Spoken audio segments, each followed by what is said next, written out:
আজকে আমরা গিয়েছিলাম ৩০০ ফিট ঢাকার অদূরেই।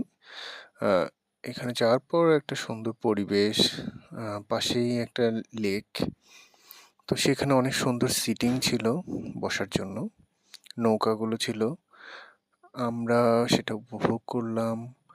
একটু নিজেরা কোয়ালিটি টাইম স্পেন্ড করলাম। এই দোলনাতে আপনারা দেখতে পাচ্ছেন। তো তারপরে আমরা খাওয়ার জন্য কিছু আইটেম দেখলাম। পিঠা ছিল, হাঁসের মাংস। এগুলো আমরা খাওয়া-দাওয়ার পরে একটু আবার একটু এক্সপ্লেন করে দেখছি যে আশেপাশে কি আছে।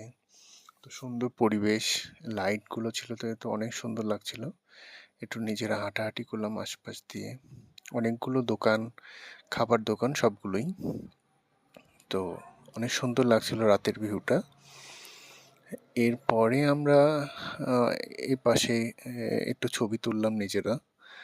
ছবি তোলার পর তার খেতে মন চাইলো ওয়াফেল। তো ওয়াফেলটা যেটা ছিল এটাও অনেক মজার ছিল। তারপরে আমরা ঘুরে আবার ব্যাক করলাম বাসায়।